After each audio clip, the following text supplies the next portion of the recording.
All right, welcome to The Explainer. Today, we're going to decode the invisible world of workplace communication.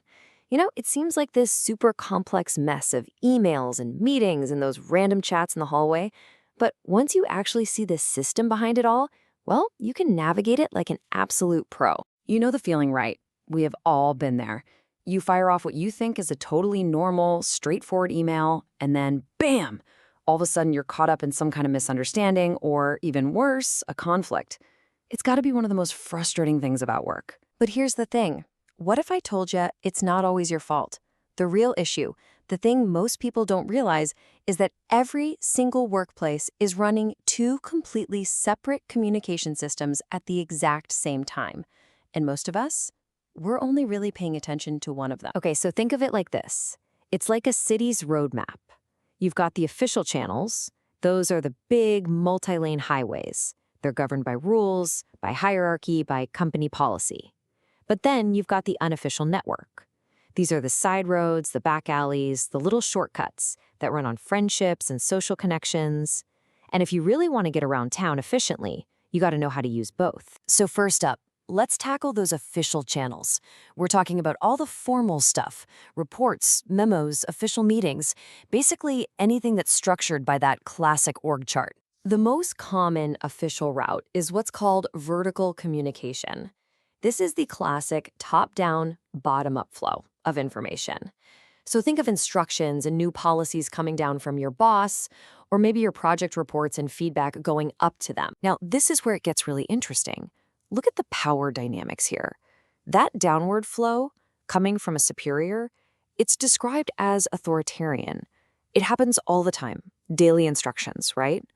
But the upward flow, coming from you, that's seen as democratic. It gives you a voice, a way to give feedback, even if it doesn't happen quite as often. All right, next we have horizontal, or you might hear it called lateral, communication. This is just peer-to-peer stuff. People at the same level in the company talking to each other. Like the sales manager talking with the production manager to make sure a big order can actually get made on time. It's absolutely crucial for collaboration. But, back in the day, this was super rigid. This old-school management theorist, Henry Fayol, he came up with something called the scalar chain. And with this rule, if you wanted to talk to your equal over in another department, you couldn't just talk to them. No way. You had to send the message all the way up your own management chain, across the top to their boss, and then all the way back down to them. Just insanely slow. And here's the solution that even Fayol himself proposed when things were urgent. The gangplank. It's basically an official, pre-approved shortcut. It lets two people at the same level, like F and P in this diagram, talk directly to each other so long as they loop in their bosses.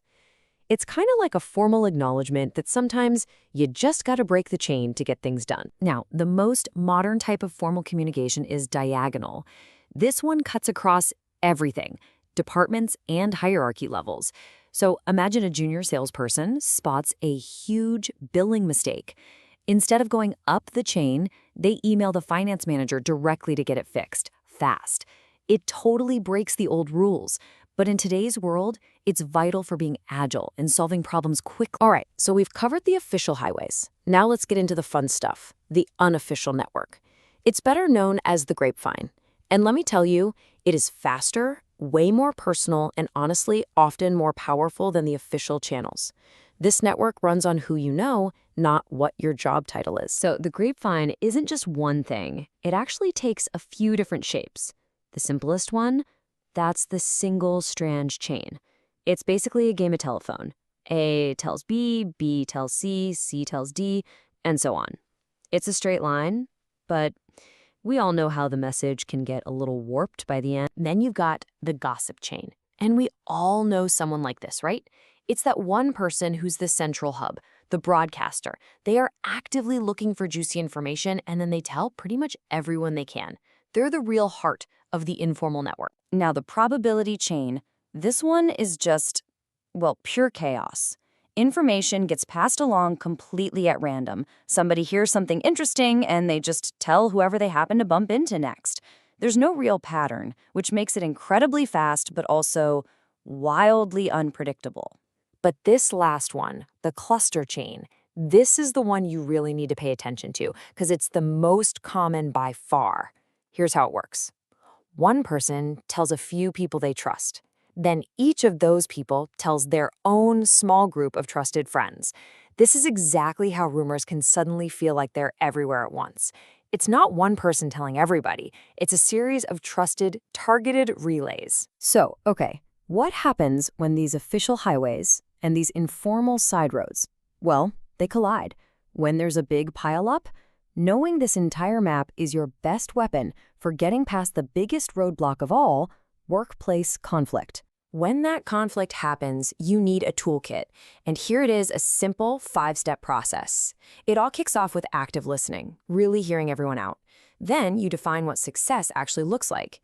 You stay professional, keep your cool, and crucially, stay neutral. But that last step, fact-checking, this is where your map becomes essential. You can't just act on a rumor from the grapevine. You have to use the official channels to verify what's true before you make a decision. You see, once you get how both these systems work together, communication really does become your superpower. You're not just, sending an email into the void. You're strategically picking the right channel at the right time. You're building real relationships through the grapevine, and then you're using the formal system to make it all official. And the benefits? Oh, they're huge. It's like a domino effect. When you communicate well, you build real rapport and team spirit. That creates a much healthier culture. And in that culture, conflicts get solved way more efficiently.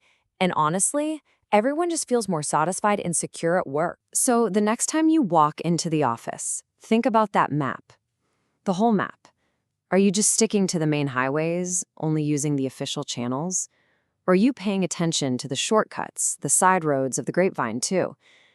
Understanding the whole system is the key to mastering it. So which route are you going to take?